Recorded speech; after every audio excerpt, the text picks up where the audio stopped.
Mhm.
Okay.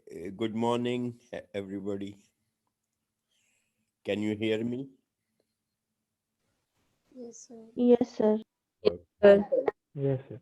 Thank you. So today we will continue with our discussion regarding the radioactivity, and we were discussing the half-life. We defined half-life, we defined radioactivity, we defined specific activity. Now, these slides show you some of the half-lives of prominent radioactive elements. Like you can see that half-lives range from a few seconds, fraction of second, to billions of years. So you can see uranium 238, 4.5 billion years, very, very long half-life. Radium, 1600 years.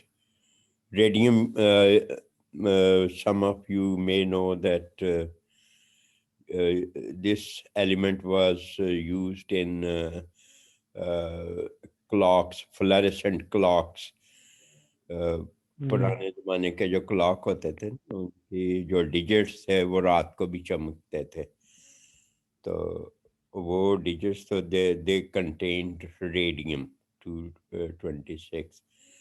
तो 1600 years उसकी है. And cobalt 60 emits gamma radiation, and its half-life is 5.26.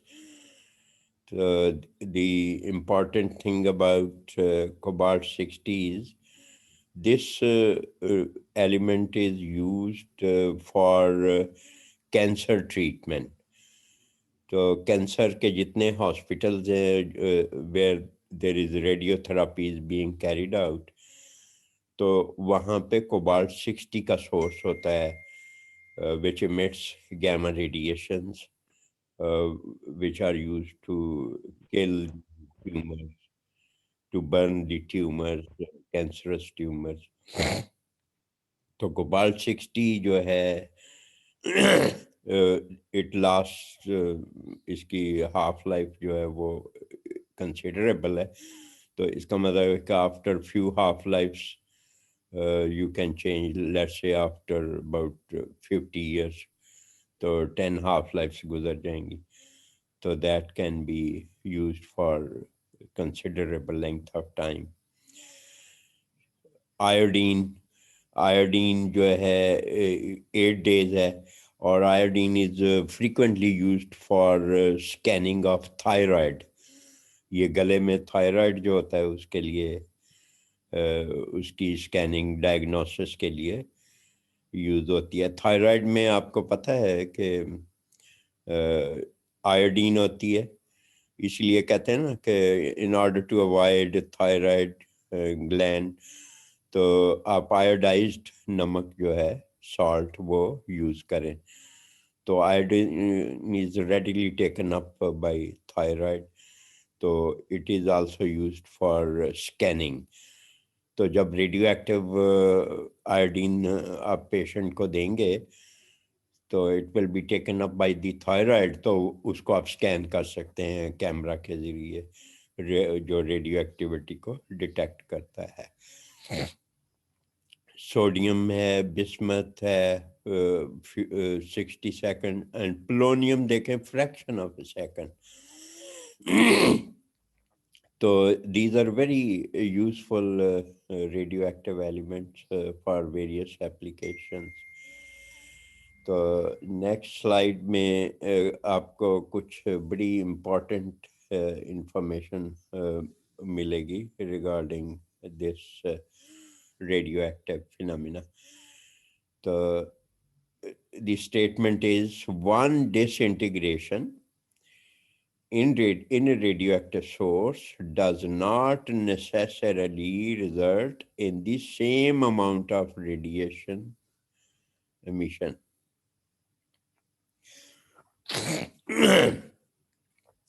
इसका मतलब क्या है? इसका मतलब ये है कि एक ही रेडियो एक्टिव सोर्स है, तो उसके अंदर ज़रूरी नहीं कि सारे एटम जो हैं वो एक ही तरह की रेडिएशन एमिट करें और सेम अमाउंट जो है वो एमिट करें। तो इसकी एग्जांपल्स नीचे नीचे दी हुई हैं। मसलन cobalt 60 source, each atom decays by emitting a beta particle. तो जब बीटा पार्टिकल एमिट होगा तो what will be the effect on the atomic number, ये आप बता सकते हैं? बीटा पार्टिकल कहाँ से एमिट होता है? Can anybody tell me? Nucleus से। न्यूक्लियस से एमिट होगा बीटा पार्टिकल, तो इट इज नेगेटिवली चार्ज। तो चूंकि एटम जो है वो न्यूट्रल होता है, तो वो रेडिली अपने चार्ज को बैलेंस करता है। तो फिर क्या रह जाएगा? नंबर ऑफ प्रोटॉन्स कितने रह जाएंगे? क्योंकि एक नेगेटिव चार्ज निकल गया ना, तो इसका मतलब है कि व्हाट विल हैपन? तो एक चार्ज कम हो जाएगा। एक प्रोटॉन जो है वो एक्सेस में हो जाएगा ना। एक प्रोटॉन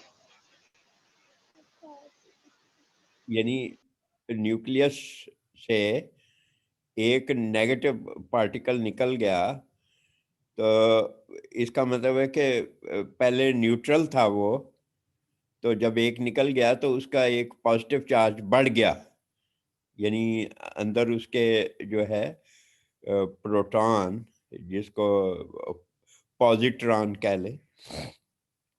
अच्छा, बाय द वे, ये बीटा पार्टिकल और इलेक्ट्रॉन में क्या फर्क है? किसी को पता है? Beta particle and electron, they are exactly the same, 100%। फर्क ये है, फिर सवाल ये पैदा होता है कि जो न्यूक्लियस से निकलता है उसको हम बीटा पार्टिकल क्यों कहते हैं, और जो ऑर्बिटल से निकलता है उसको हम इलेक्ट्रॉन क्यों कहते हैं?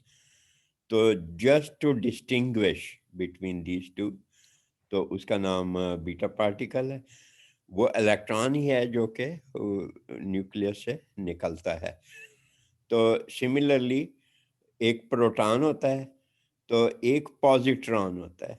ओके, तो इसका मतलब ये हुआ कि जब बीटा पार्टिकल निकलेगा तो न्यूक्लियस का एक एक्सेस में हो जाएगा पॉजिटिव चार्ज। दैट मीन्स कि उसका एटॉमिक नंबर जो है वो बढ़ जाएगा। So when beta particle is emitted तो एलिमेंट चेंज हो जाता है उसका एटॉमिक नंबर। तो अगर उसके अंदर न्यूक्लियस के अंदर पॉजिटिव चार्ज बढ़ जाए तो व्हाट विल हैपन?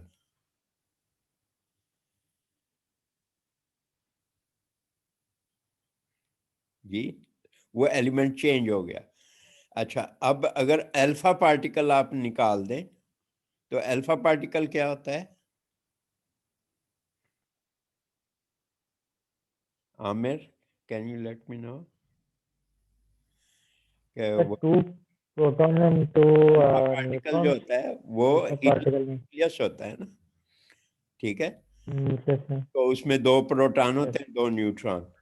तो इसका मतलब उसमें से यस प्रोटॉन निकल गए तो प्रोटॉन की तादाद कम हो जाएगी, तो फिर भी एलिमेंट चेंज हो जाएगा, तो उसका atomic number will decrease by 2। तो इस तरह से ये रेडियो एक्टिविटी से जो एलिमेंट्स हैं, जो डॉटर एलिमेंट हैं, वो वो चेंज हो जाते हैं फ्रॉम दी पेरेंट। मसलन कोबाल्ट 60 है तो उससे अगर उसके अंदर आप एक अल्फा पार्टिकल निकालेंगे तो उसका 58 रह जाएगा, क्योंकि दो प्रोटॉन निकल जाएंगे तो उसका एटॉमिक नंबर 58 रह जाएगा। ओके, यानी उसका मास नंबर। तो इसका मतलब कि वो उसका एटॉमिक नंबर चेंज हो गया, तो जब एटॉमिक नंबर चेंज हो जाए तो एलिमेंट चेंज हो जाता है। तो ये इसकी बड़ी इंटरेस्टिंग ये चीज़ है कि आपने एक लफ्ज़ सुना होगा, अल्केमी। अल्केमी, ये यस लफ्ज़। एल्केमी। हेलो। जी सर। हाँ, अल्केमी क्या, किस रेफरेंस में सुना आपने? अल्केमी क्या होता है? सर मैजिक से रिलेटेड होता है कुछ, ये लेकिन पुराने उसमें जमाने के केमिस्ट्री को इंटीग्रेट करते हैं पुराने जमाने में। हाँ। ये पुराने जमाने के केमिस्ट थे जिनका क्लेम था कि हम बेस मेटल से, जिस तरह लेड है, कॉपर है वगैरह से, हम गोल्ड बना सकते हैं, ठीक है ना? तो जी अब देखें कि उस जमाने की सदियों पुरानी बात है, उस वक्त अभी ये रेडियो एक्टिविटी का फिनोमिना डिस्कवर ही नहीं हुआ था। तो उनका क्लेम था कि हम किसी भी एलिमेंट से उसको चेंज करके दूसरा एलिमेंट यानी गोल्ड बना सकते हैं। तो उस वक्त लोग मानने को तैयार नहीं थे, लेकिन ये न्यूक्लियर साइंस ने ये बता दिया कि ये पॉसिबल है कि एक एलिमेंट से दूसरा एलिमेंट जनरेट हो सकता है। लेकिन वो इतनी स्मॉल क्वांटिटी होती है कि वो आप कह लें कि पिकोग्राम, नैनोग्राम में, तो वो सिग्निफिकेंट क्वांटिटी नहीं है कि आप कमर्शियली बैठ के आप कॉपर से सोना बनाना शुरू कर दें या इस तरह। तो वो पॉसिबल नहीं है, लेकिन थ्योरेटिकली यस, ये साइंस ने साबित कर दिया कि ये पॉसिबल है कि एक एलिमेंट से दूसरा एलिमेंट जनरेट हो सकता है बाय न्यूक्लियर रिएक्शंस। ओके, तो अब कोबाल्ट 60 जो सोर्स है उसमें ये लिखा हुआ पहला पॉइंट कि each atom decays by emitting a beta particle. तो जो ही बीटा पार्टिकल निकलता है, almost immediately additional energy adjustments are made in the atom and two gamma rays are emitted. So each of the gamma rays possesses a certain energy level that is always the same. कि जो भी उससे gamma radiation निकलेंगी after emission of beta particle, it will be associated with the emission of gamma radiation। वो दो raise होंगी तो उनकी वेवलेंथ जो है या एनर्जी है वो सेम होगी हमेशा ही, हमेशा के लिए। तो इसका मतलब ये हुआ कि कोबाल्ट को आप उन गैमा रेडिएशन की अगर आप वेवलेंथ मेजर कर लें तो आप पहचान सकते हैं कि ये कौन सा रेडियो एक्टिव एलिमेंट है, क्योंकि वो उसी का खासा होगा। वो उस एनर्जी की रेडिएशन सिर्फ कोबाल्ट से ही निकलेंगी। तो ये एनालिटिकल पॉइंट है, बड़ा important. Similarly another example, thulium. 170, तो इट डिकेज, इसके जो 1/4 of its atom emit beta particle and an associated gamma radiation. तो बाकी जो 3/4 हैं वो बीटा में पार्टिकल एमिट करते हैं with no associated gamma emission. तो this decay pattern is always the same for thulium.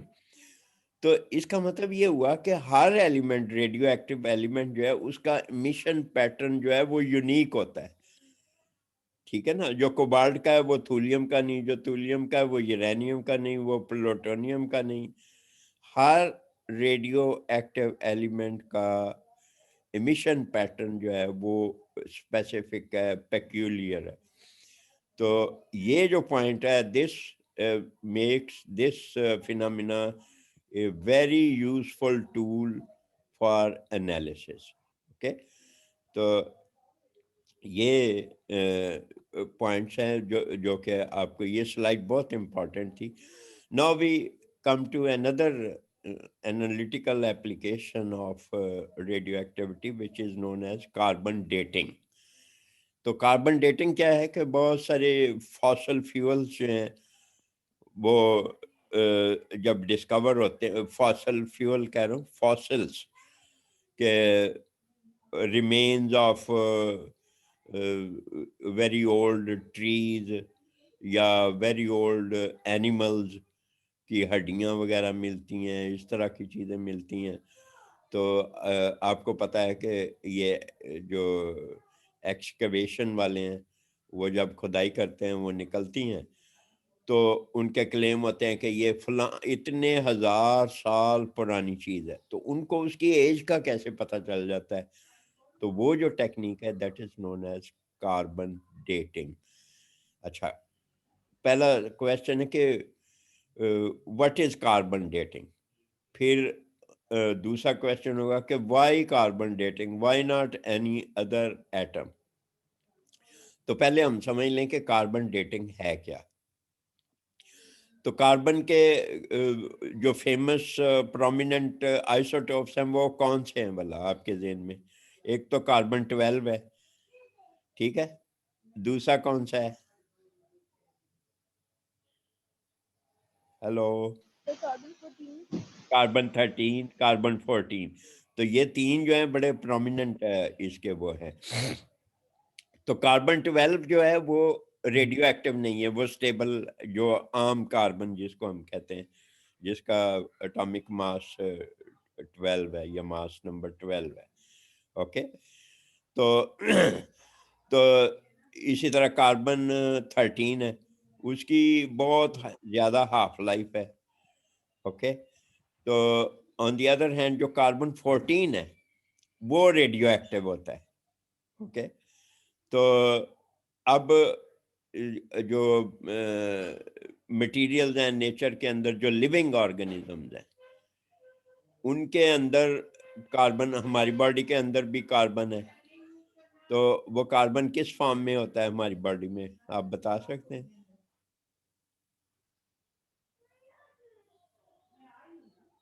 हमारी बॉडी में कार्बन किस फॉर्म में होता है? The carbohydrate. Yes, carbohydrates, proteins के अंदर भी। तो कार्बन तो हर ऑर्गेनिक मॉलिक्यूल के अंदर होता है। सिमिलरली पौधों के अंदर कार्बन कहाँ पे होता है? तो स्टार्च की फॉर्म में होता है, स्टोर होता है स्टार्च। पूरा सेलुलोज, सेलुलोज पौधा सारे का सारा, उसकी जो बॉडी है वो सेलुलोज है, जिसको वुड हम कहते हैं। तो वो सारा उसके अंदर कार्बन ही कार्बन है। तो दिस इज द रीजन के चूंकि कार्बन जो है बहुत सारे मटेरियल्स के अंदर कार्बन मौजूद होता है। इवन इन रॉक्स, रॉक्स में कार्बन कहाँ होता है?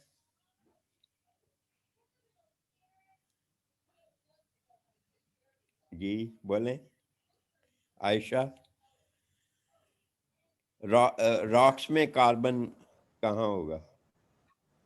रैट्स में? Rocks, rock, minerals, rocks, carbonates. ये जो आपका मार्बल है ये क्या चीज है? कैल्शियम कार्बोनेट, चूने का पत्थर जिसको बोलते हैं। तो इसका मतलब कि कार्बन जो है वो ऑर्गेनिक मटेरियल में तो बहुत ज्यादा मस्ट है, जितना आपके लिविंग ऑर्गेनिज्म है उनमें कार्बन है, इसी तरह नॉन लिविंग में भी कार्बोनेट्स की शक्ल में कार्बन मौजूद होता है। इसलिए दिस इज द रीजन के डेटिंग के लिए कार्बन को यूज किया जाता है कि ये अबंडेंटली अवेलेबल है इन नेचर, और तकरीबन बहुत सारे मटेरियल्स के अंदर ये पाया जाता है।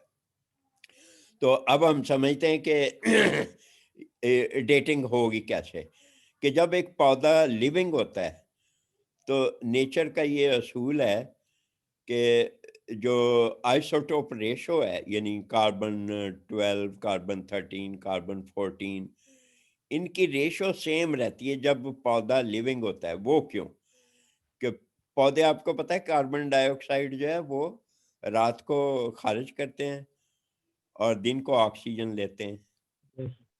ऐसा ही है ना? सॉरी, दिन को ऑक्सीजन खारिज करते हैं और रात को कार्बन डाइऑक्साइड। तो जिसको फोटोसिंथेसिस कहते हैं। दिन को जो है वो कार्बन डाइऑक्साइड और सूरज की रोशनी में वो फोटोसिंथेसिस करते हैं तो सेलुलोज बनता है, कार्बन डाइऑक्साइड से सेलुलोज बनता है। तो ये प्रोसेस दिन में रहता है, तो रात को फोटोसिंथेसिस बंद हो जाती है तो वो कार्बन डाइऑक्साइड जो है वो खारिज करना शुरू। तो इसीलिए कहते हैं रात को पौधे के नीचे नहीं सोना चाहिए, सांस में डिफिकल्टी होगी। अच्छा, तो जब तक वो लिविंग रहता है तो रेशो जो है कार्बन 14, कार्बन 12, कार्बन 13, ये हमेशा सेम रहती है। तो जब पौधा काट दें तो व्हाट विल हैपन, जो रेडियो एक्टिव कार्बन है 14, वो डिके होना शुरू हो जाएगा, उसकी अमाउंट कम होना शुरू हो जाएगी। तो एज ए रिजल्ट ये आइसोटोप की रेशो जो है वो चेंज होना शुरू हो जाती है। तो इसका मतलब ये हुआ कि कितनी वो चेंज होना शुरू हो जाती है, कैसे होती है वो, हाफ लाइफ के हिसाब से। ओके, तो वो जो नंबर ऑफ हाफ लाइफ, उसकी डिके जो है, उसकी डिके रेट जो है, उसकी डिके की स्पीड से आप कैलकुलेट कर सकते हैं कि अभी तक जो है इसमें इतना कार्बन 14 रह गया है, तो इसका मतलब इतनी हाफ लाइफ गुजर गई हैं। तो इतनी हाफ लाइफ का मतलब है कि इतने साल गुजर गए हैं। तो इस तरह से उसकी लाइफ का जो है वो अंदाज़ा लगाते हैं, जिसको हम कार्बन डेटिंग कहते हैं। अब हम थोड़ा समझते हैं कि कार्बन 14 बनता कहते हैं कैसे है नेचर में। तो कॉस्मिक रेज से शुरू होता है सिलसिला, कि cosmic rays from sun collide with an atom, किसी भी एटम जो एटमॉस्फेयर में है, हाइड्रोजन है, ड्यूटेरियम है, ट्रीशियम है, तो लाइटर एलिमेंट जो है वो अपर एटमॉस्फेयर में बहुत ज़्यादा है। तो कॉस्मिक रेज जब उन एटम से कोलाइड करती है तो उनमें से एक और सेकेंडरी कॉस्मिक रे निकलती है, जिसकी एनर्जी थोड़ी सी कम होती है, क्योंकि सूरज से जो डायरेक्ट आती है उसकी तो एनर्जी बेतहाशा है ना, वो तो कोई बर्दाश्त ही नहीं कर सकता। तो वो जब लाइटर एलिमेंट से टकराती है तो उन एलिमेंट से एक और रेडिएशन खारिज होती है, जिसको सेकेंडरी कॉस्मिक रेज कहते हैं। तो वो in the form of neutron होता है। तो लाइटर एलिमेंट के वो न्यूट्रॉन जो हैं वो तेजी से खारिज होते हैं, तो वो टकराते हैं विद नाइट्रोजन। आपको पता है एयर में नाइट्रोजन है, तो नाइट्रोजन का कितना होता है मास जी? नाइट्रोजन का मास कितना होता है आमिर? नाइट्रोजन का मास 14 होता है। ओके, क्योंकि उसमें 7 प्रोटॉन, ये लिखा हो 7 प्रोटॉन और 7 न्यूट्रॉन होता है, तो उसका मास नंबर 14 होता है। तो जब न्यूट्रॉन उससे नाइट्रोजन से टकराएगा तो वो जनरेट करता है कार्बन 14, जिसके अंदर 6 प्रोटॉन और 8 न्यूट्रॉन, यानी न्यूक्लियस के अंदर एक न्यूट्रॉन ऐड हो जाता है जो कि वो सेकेंडरी कॉस्मिक रे से आया होता है। तो वो जब न्यूक्लियस के अंदर ट्रैप हो जाता है तो न्यूक्लियस बिकम्स हैवी, तो वो एक प्रोटॉन को वहां से खारिज कर देता है in the form of hydrogen atom. तो जब न्यूक्लियस से एक प्रोटॉन कम हो जाएगा तो उसका मास नंबर, उसका एटॉमिक नंबर बदल जाएगा, तो उसके अंदर 6 प्रोटॉन रह जाते हैं इंस्टेड ऑफ 7। 6 प्रोटॉन रह जाएंगे जब एक निकल जाएगा। तो 6 प्रोटॉन जो है वो किसका एटॉमिक नंबर है? वो कार्बन का।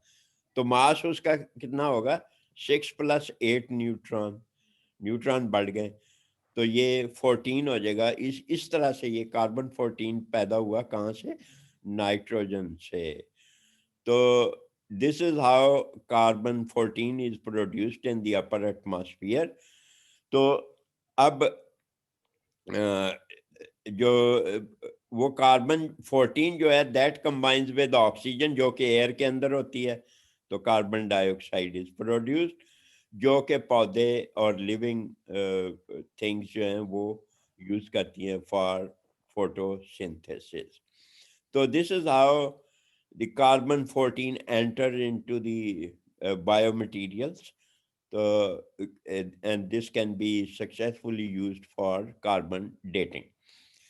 तो अब कार्बन 12 और कार्बन 14 की जो रेशो है वो remains, as I said earlier, remains constant in air and living things at any given time. वो इक्विलिब्रियम में रहता है और इसकी रेशो जो है ऑलमोस्ट सेम रहती है लिविंग थिंग्स के अंदर।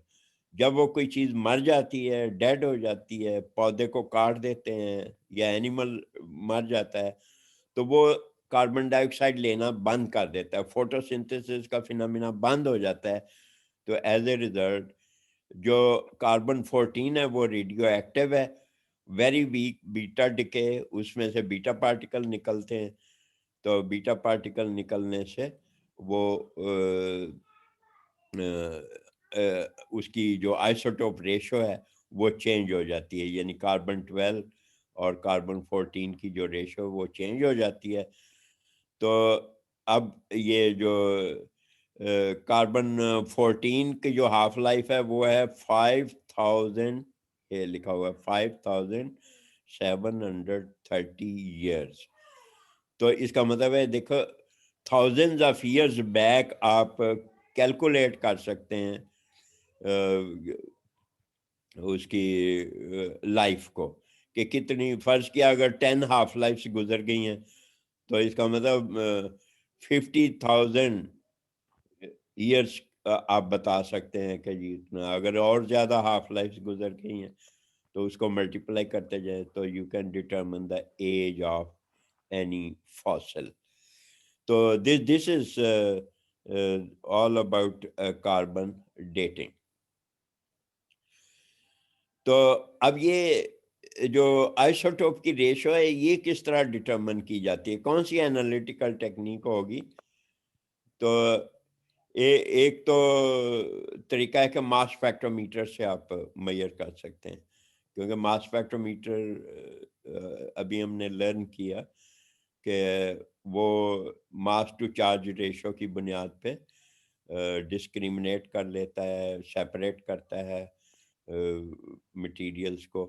तो as a result isotope ratio can be determine by use of mass spectrometer. दूसरा ये है कि रेडियो एक्टिविटी के ज़रिए आप उसकी जो है वो रेशो जो है वो डिटरमिन कर सकते हैं। तो रेडियो एक्टिविटी से आप कार्बन 14 की मिकदार को डिटरमिन कर सकते हैं, और जो कार्बन 14 है स्टेबल उसको आप मास स्पेक्ट्रोमीटर से मालूम कर सकते हैं। तो इस तरह से ratio can easily B determine.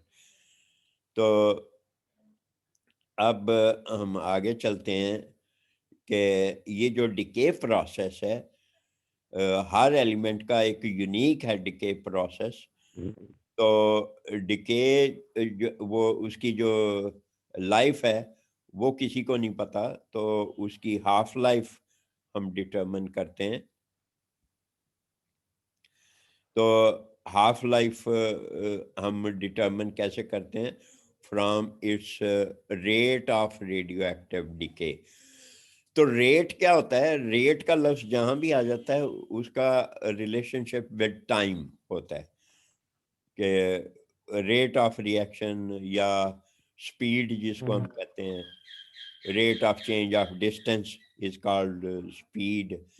तो रेट का लफ्ज जहां भी आएगा वहां टाइम के साथ उसकी रिलेशनशिप जो है वो होती है।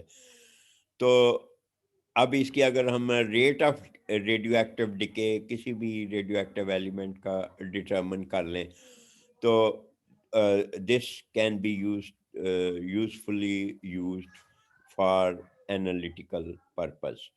तो इसका मतलब कि रेट कांस्टेंट जो है, this is one of the very important parameter जो कि हम डिटरमिन करेंगे। तो अब रेट, अच्छा आपको आपने ये काइनेटिक्स अगर आपने थोड़ी सी पढ़ी हो फिजिकल केमिस्ट्री में, तो एक जीरो ऑर्डर रिएक्शन होता है, फर्स्ट ऑर्डर रिएक्शन होता है। ये ऑर्डर ऑफ द रिएक्शन क्या होता है आपको पता है? What is an order of reaction?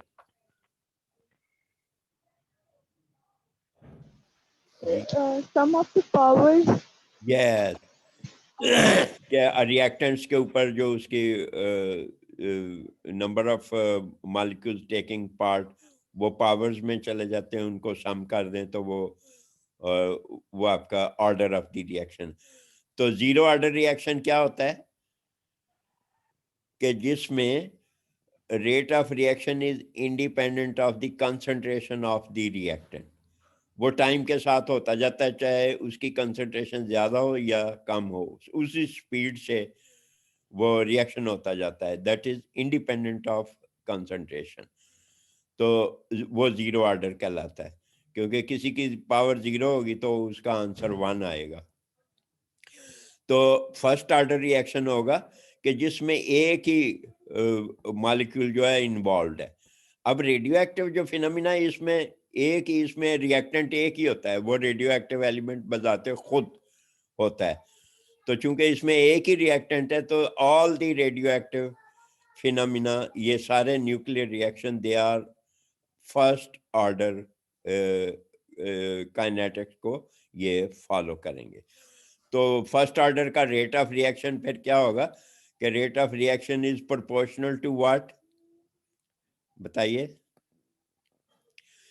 Rate of reaction proportional होता है ना to the concentration of the To the concentration of the reactant. Concentration of the reactant.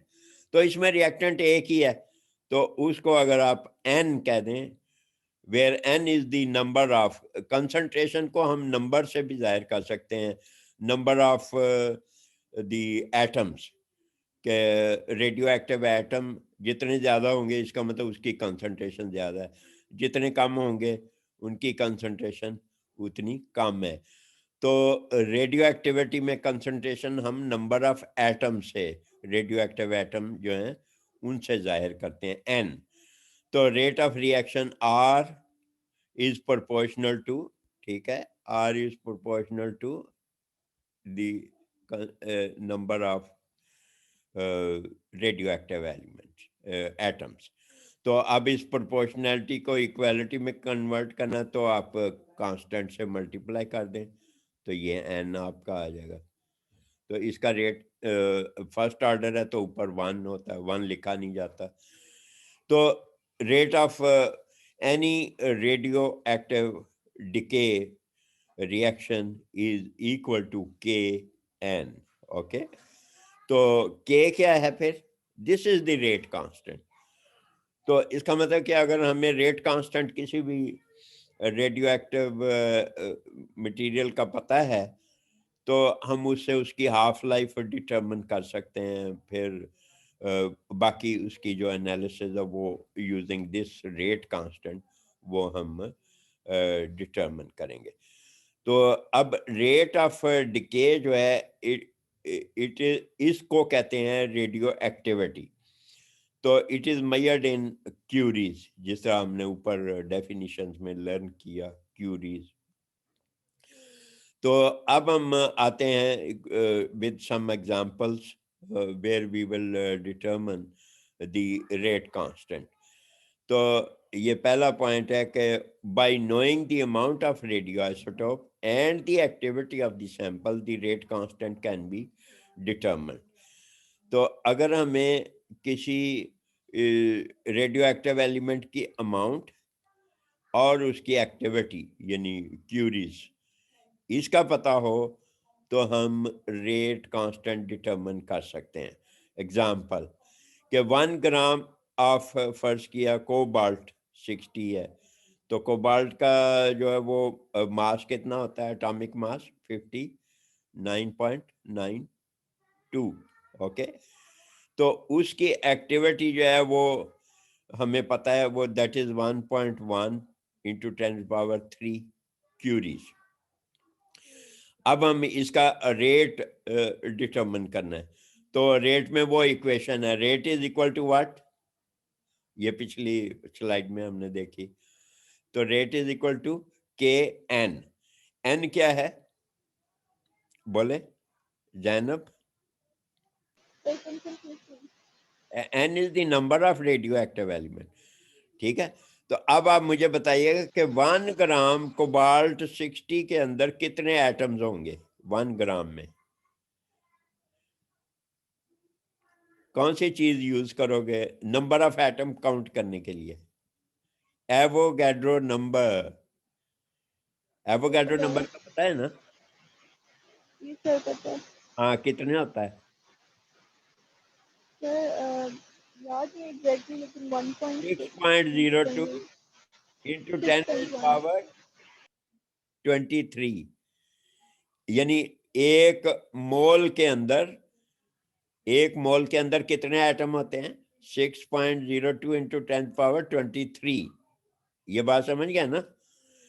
तो अब कोबाल्ट 60 का 1 मोल इज इक्वल टू 59.92।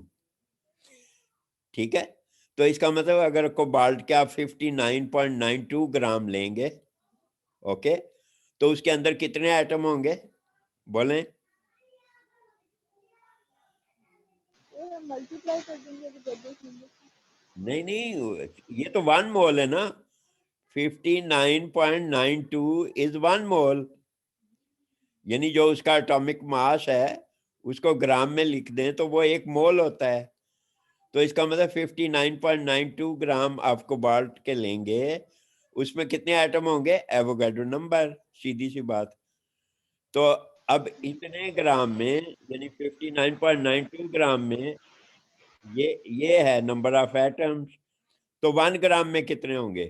तो इसका मतलब ये हुआ कि 6.02 10⁻23 डिवाइडेड बाई 59।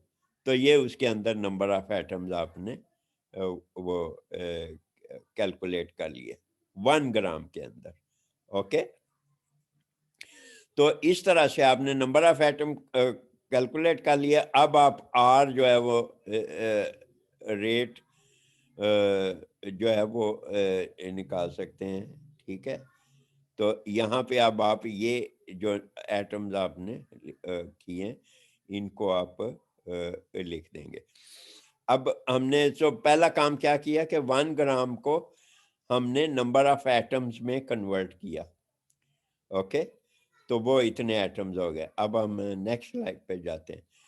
तो एक्टिविटी दी हुई है, एक्टिविटी कितनी थी? 1.1 इंटू 10⁻³ क्यूरीज। तो अब एक क्यूरी का हमें पता है, वो पिछली डेफिनेशन में वो 37 बिलियन का लफ्ज जो था फिगर वो हमें याद है, वो था 3.7 इंटू 10⁻10 एटम्स पर सेकंड, वो एक क्यूरी कहलाता है। तो अब इसकी दी हुई है 1.1 इंटू 10⁻³ क्यूरी एक्टिविटी।